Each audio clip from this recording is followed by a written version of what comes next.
Hello there, Libras. Welcome. I feel really horrible doing your reading last, especially when, we're just coming out of your birthday. So I apologize for the delay, the major delay with your reading, okay? I hope you can forgive me, and I hope the reading is still helpful for many of you as you navigate the month of November. I feel like the keyword, the theme for this month is it's a two-way street. Everything is a two-way street. Relationships, work, it's an equal exchange of energy. Whatever we put in is what we're going to get out. If we choose to coast, we're going to shortchange ourselves, by the end of the day or at the end of our lives. Or if we choose to take it easy and just coast and not put our all into something, we're going to start to see that one thing is just never going to bear fruit. So I feel like for you, it's a two-way street.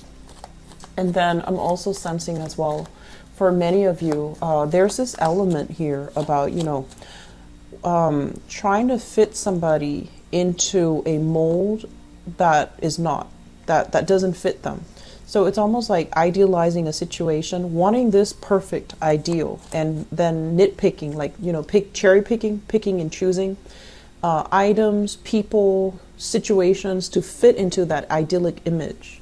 Even though it's clearly not working, I feel like you're still working hard at it. And I feel like that's going to end up with a little bit of disappointment, come this month. Okay, so if you've been doing that, I'm sensing there's going to be some major eye-opening moments and some major disappointments coming through where the molds are going to break, mainly because it's restricting, it's confining, and it's not the right thing. Okay, so just be careful about that. I'm sensing for some of you too, it's almost like in the work front, I feel like you're working under somebody, or somebody is like always looking at you or looking at your work and appraising you. So it's like somebody who's measuring what you're doing or observing what you're doing, and then they take like notes. It could be mental notes, or it could be like physical notes. They're evaluating you, they're judging you, they're grading you. And so show them that you're working hard, okay? You can bluff it if you need to. Make sure you're constantly doing something, okay? So don't just sit back and, chit-chat with coworkers or prevent coworkers from doing their work, because all of these things are being noted by that person. I feel like for some of you, that person is a darker skin, someone who's very stoic, like someone who's very quiet. They're very unassuming, but they're smart, and they're going to be looking at your progress. They're going to see if you're slacking off, and they're going to monitor everything, like obsessively monitor everything that you're doing. So you need to, show them how serious you are about your job. You need to show them what you're doing. You need to, keep running around, keep yourself busy so that it reflects well on your performance, because I feel like things that you're doing are being heavily, noted. Okay, so that's just coming in as a warning, especially for those of you who are going through some type of preliminary training period or probationary period at your work, or you're doing a trial for something and somebody's really judging your performance. I'm also feeling as well when it comes to relationships, and going back to relationships, it's almost like I'm feeling, there's something that you're dissatisfied with, okay? And instead of just admitting it to yourself, like, is this all? Is this the right relationship partner for me? Is this like the be-all and end-all? Am I going to be satisfied, content, 100% happy with this person? I feel like you have some doubts. I feel that you have some doubts. And I feel like these doubts are growing. It's like snowballing day by day. And I feel like you're still at a point where you're kind of like in self-denial, and you're just like, oh, it's fine, it'll work, we'll get married and things will be better, or we'll have children and then things will be better, or we'll move in together and things are going to be better. Well, not really. Mainly because if we are in confined space with another person, like, is sharing space, sharing living quarters, living together. And then on top of that, if we bring another child into the picture or another person into the picture, the relationship it needs to be strong first before it can withstand these important milestones. So I feel like there's some things that you need to be really honest with yourself about. There's some things that you're kind of starry-eyed, you're idealistic about, and I feel like deep down in the back of your mind, it's nagging at you. And this is the month where you need to set the record straight, where you need to, you know, be a little bit more honest with yourself, I feel. And I feel like, you know, the past few times that I've done readings for you, things are, it just feels like I'm being harsh, but I'm not. I feel like, you know, there are a lot of things that you're kind of on the fence about, and there are a lot of things that you really need to be very, very decisive about. And this process about should I or shouldn't I, it's taking up so much of your time, and it's really preventing you from making any type of concrete actions. So I see a lot of, you know, like loss of momentum in this spread already. And so they're really telling you, you know, where am I lying to myself? What do I need to do so that I can, you know, just move ahead, so that I can be free, so I can be a lot more happy, so I can even start over. So I feel like there are major readjustments that you're afraid to make. And that's okay. We still have, you know, another month of this year left in December. So hopefully things will change around or turn around for the better. And hopefully you will be inspired and you will feel like it's the right time to make this move, okay? So let me talk about this first. And it's something that needs to be discussed heavily, okay? This is a family here.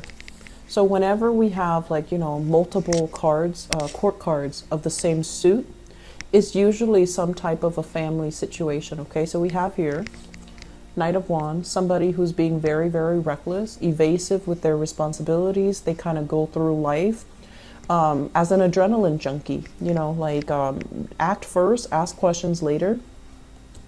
We have the Queen of Wands, which is like the matriarch of the family, somebody who's trying to settle down, trying to stabilize his or her life, trying to do the right thing, trying to take care of everybody. And then we also have here the Page of Wands, which is like a younger energy that's very attention-seeking, gets into trouble, evasive when it comes to responsibilities, and somebody who's not very truthful. There are some family issues creeping into the picture for this month. If you have family members that are fire signs, so Sagittarius, Aries, Leo, Sun, Moon, or Rising, but either way, I feel like this is a family situation where he says this, she says this, and then we don't really know who to trust.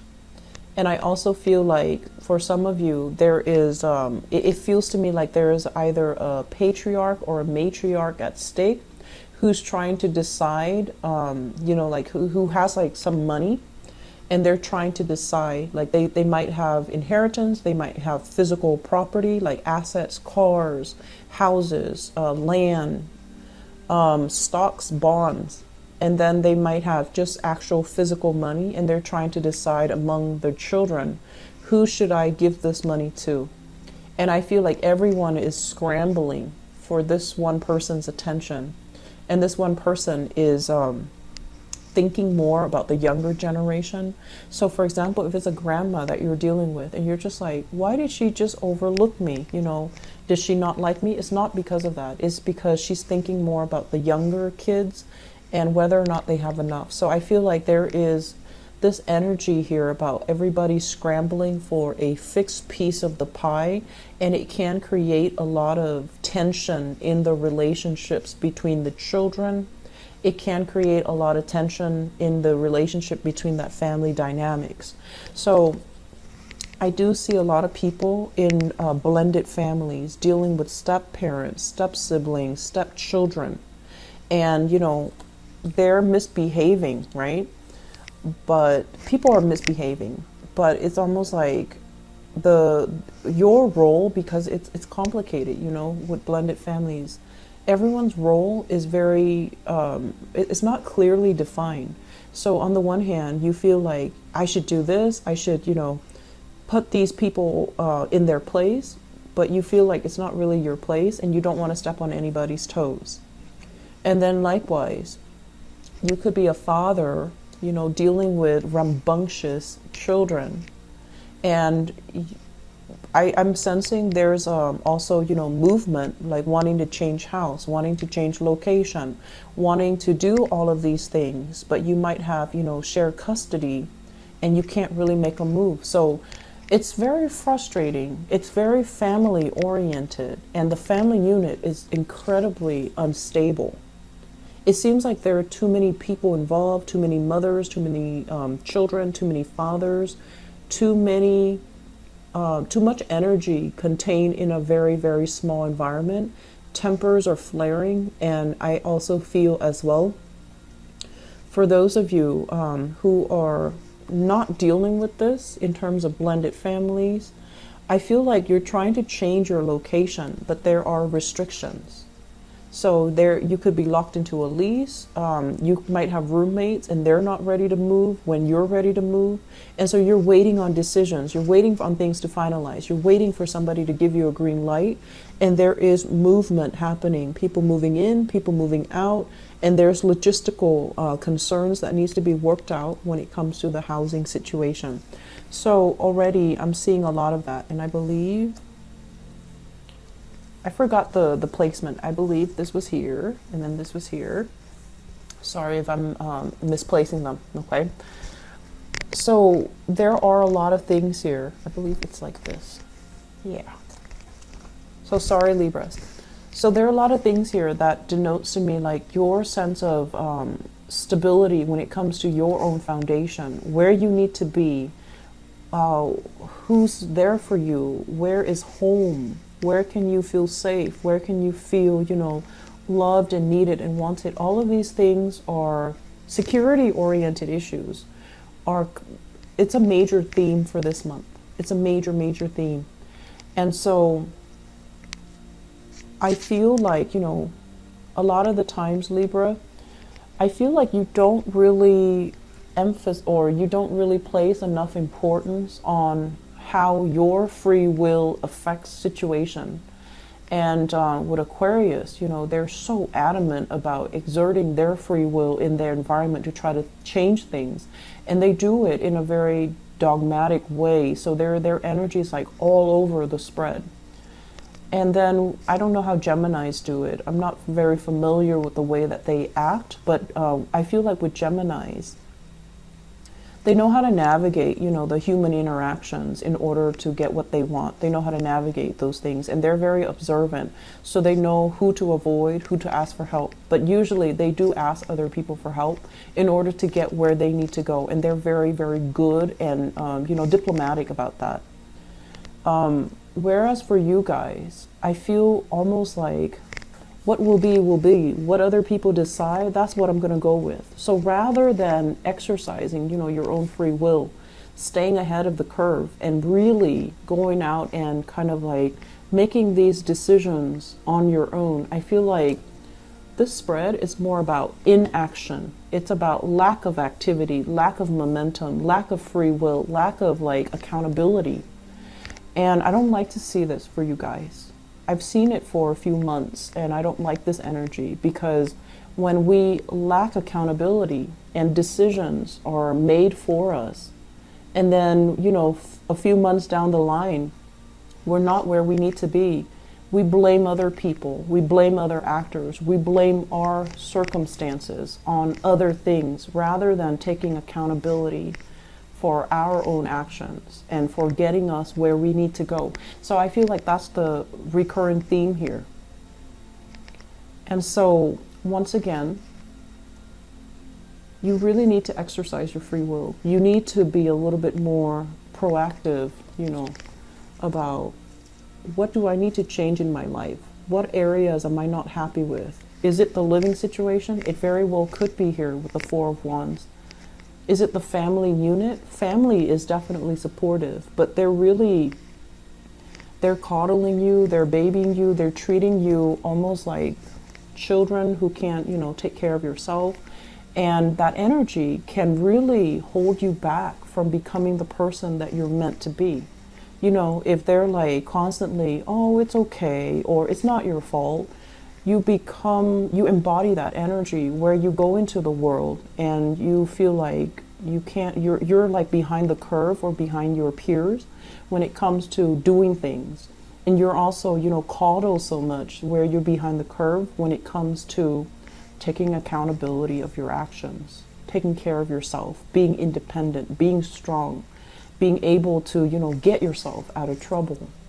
So if someone constantly comes to our rescue, right, they're not really allowing us to critically think our way out of danger, think our way out of trouble. They're not really allowing us an opportunity to exercise our own free will, our own critical thinking skills. So I feel like that's what's really happening here. On the one hand, family is a great support system, but on the other hand, it's preventing you from being you. It's really downplaying your own sense of individuality. And I feel like this collective energy, it's like everyone is, loyal to one person. Everyone does what that one person says, possibly a very strong matriarch in the family, and no one is able to take care of themselves. No one is able to stand up and say, no, you're wrong, even when the person is wrong, because there's some fear here. There's some herd, like bandwagoning type of energy I feel in this spread. So let me just talk about, let's look behind that energy and talk about the individual spread, okay? Or I'm sorry, the individual cards. So this is overall about wealth, generating wealth, doing things so that we can become very independent. This is the independent woman or man, because the cards are not gender, they're not gender specific. So this is kind of like, what can we do in order to create wealth for ourselves, in order to be independent, to be able to take care of ourselves, to be able to, have the leisure time and not be a slave to money, not be so insecure about our job, where our job is going to take us, whether or not we're going to lose our job. And when it shows up in the reverse position, I feel like you're at a point where you understand how important it is.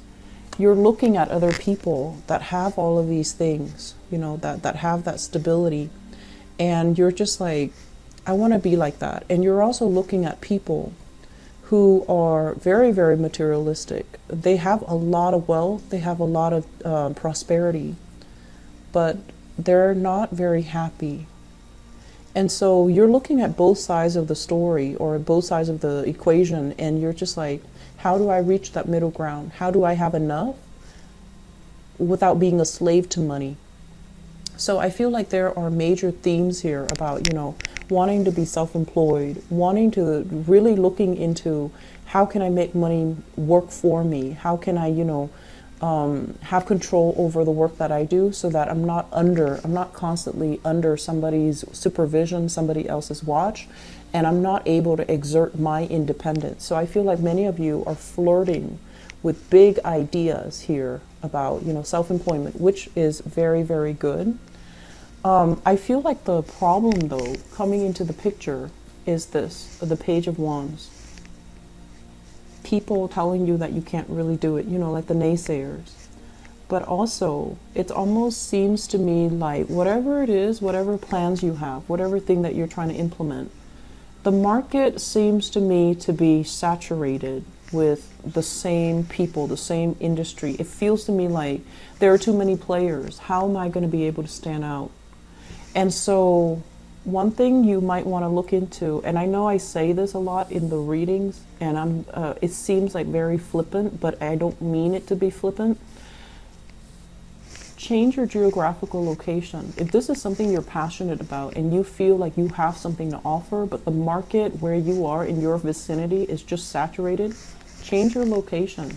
Figure out where you can go so that you have that little pocket where you can make it your own. If you strongly feel you have something to offer, take the steps, be a little bit daring, be a little bit gutsy, and take that first step, because I feel like you're contemplating, but you're not, thinking, but you're not really making a move here, and you do have some good ideas.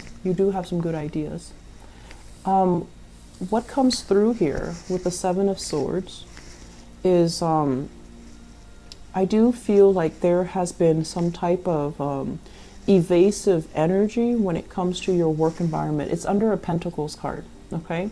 Some people might have recently left the work environment and they left with a lot of unanswered questions. They left with a lot of cases, workloads hanging. They left with a lot of unanswered questions. They left mainly because they saw all the inefficiencies in the work environment, and you're kind of wondering, like, well, why did they leave? If they left, you know, I feel like it's somebody that you really looked up to, you really admired. And I have here a fire sign. So this is a Sagittarius, an Aries, or a Leo, Sun, Moon, or Rising. Someone spirited, someone fair, someone who's has a really good heart, you know, helps you when you need help, someone who doesn't abuse their power. So I feel like you had a coworker or a supervisor or somebody that you really admired, and they left mainly because they're not happy. They have a lot of skills, they have a lot of things that, other things that they can do. So I feel like they're scanning the horizon and they're looking for more. And so their presence left a little bit of a vacuum, and it also makes you feel like, well, if they left, maybe I should leave too. But you also have to understand, their reason for leaving is going to be different from you. So if you're following in their footsteps and trying to, you know, create an opportunity for yourself to leave, is that really the right thing to do? Do we follow in other people's footsteps, or do we carve a path for ourselves? Okay, so I feel like they left because of some things that they anticipate will happen in the future, and you're trying to figure out what that is. And so you're feeling very, very unstable in the current work environment. And then on top of that, if you have currently a very strong supervisor who's like monitoring your every step, and they're seeing you like this, you know, rather than, you know, building wealth, they're seeing you like this, where you're not focused, you're scattered, or you're not really contributing equally the same way that other people are contributing. You want to be very careful, okay? So I feel like you have a no-nonsense type of a supervisor or a new boss in the picture, and they're taking notice of everything. So what I mentioned before. And the last thing that I want to end up with here is, I feel once again that energy about trying to fit people in the mold and trying to, you know, like seeing the best in somebody. Someone who's not right for you, who's a little bit flaky, not as dependable. They're very sexy and exciting, and they can be, you know, a source of excitement in your life. But I feel like you're trying to put them into a mold. You're trying to fit them into this group, this category where they don't really belong. And they're not going to stay around forever. So I feel like there's this cycle about you going back to it and then being sorely disappointed, because being sorely disappointed and also growing a little bit resentful of the other person, but they didn't ask to be put in that position. So there are a lot of things here that we need to really re-examine, and I feel like it's a lot deeper than the surface. And I also feel like this collective energy, you know, is it really hurting you, or is it appropriate for you? On the one hand, it brings about harmony, and it brings about people, it brings about friendships, and, you know, everyone's on the same page. But is it also hindering your individual development? Is it also hindering your ability to think and act on your own? Because I feel like that's what's happening. So don't worry about what other people expect from you. Try to do the right thing. Don't try to appease other people. Do what you want and stand up for what you believe in, okay? So I'm going to leave it at that. And I was telling the other sign, Libras, I'm so sorry for the delay with your reading. I had to move, and it's a last minute move that I didn't anticipate. So I had a lot of things on my plate, and that's why the reading is late. I'm not going to do the mid-month reading. I'm going to try to conserve energy and, you know, try to publish the December reading on time so that you guys are not last, okay? So I am very, very sorry. Please forgive me. I still hope the reading is helpful, okay? And I apologize if it sounds a little bit harsh. I just feel like there are a lot of things here that we need to kind of fix in order to prepare ourselves for the new, you know, the new year in 2018, okay? So take care of yourself, and I'll talk to you guys next month. Bye-bye.